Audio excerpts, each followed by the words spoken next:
Je suis le révérend docteur ambassadeur bilingue Mounelouata. Je suis le secrétaire général du syndicat de la traite chrétienne, le président du chapitre AGOA en République démocratique du Congo et vice-président du réseau des organisations de la société civile AGOA pour l'Afrique francophone.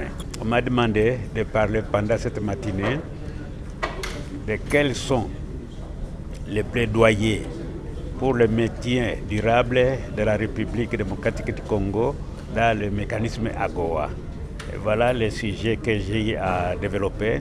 Et pour cela, on a d'abord défini ce que c'est une stratégie. Une stratégie est simplement un plaidoyer. Un plaidoyer est simplement une stratégie de mobilisation. Mobilisation de l'opinion, mobilisation des aides, mobilisation des décideurs, mobilisation des institutions, églises ou consorts.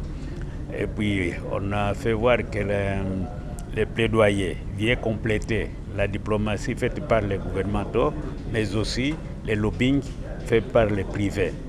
Le plaidoyer est gratuit, tandis que le lobbying, là, ça se paie. C'est pour cela que quand on utilise les termes, il faut éviter de parler de lobbying alors que vous voulez parler du plaidoyer. Et ensuite, on a défini alors les plaidoyers dont nous avons besoin dans le pays pour que notre pays soit maintenu durablement dans AGOA.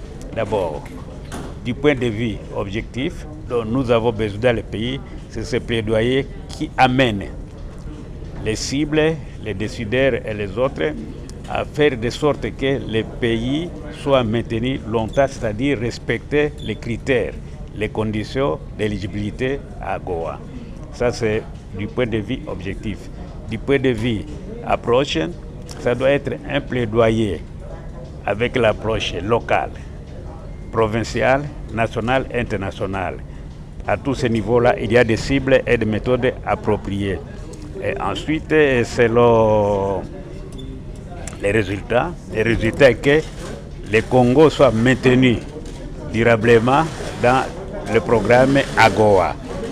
Mais de tout cela, j'ai insisté et j'ai souligné que de tout cela, les secrets pour être maintenu dans l'AGOA, c'est le respect des critères AGOA.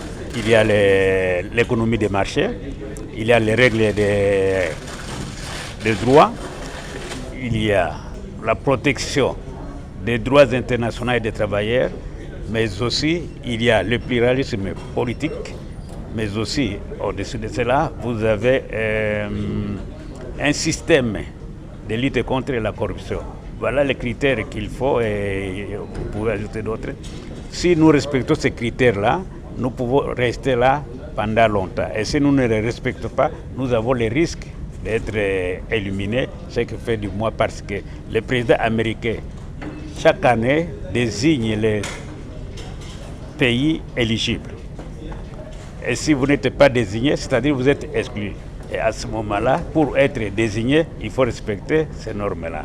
Mais cela demande que le mandat c'est l'État congolais, mettre les moyens au mandataire.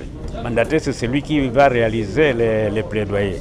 Ça peut être une organisation de la société civile, ça peut être aussi un service étatique, ça peut être les journalistes, tout ça.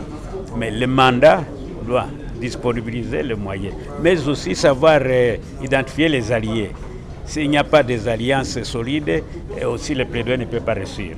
Et pour cela, il faut que les mandataires, avec le mandat, choisissent les alliés que nous appelons autrement aussi des partenaires qui accompagnent, mais aussi des canaux.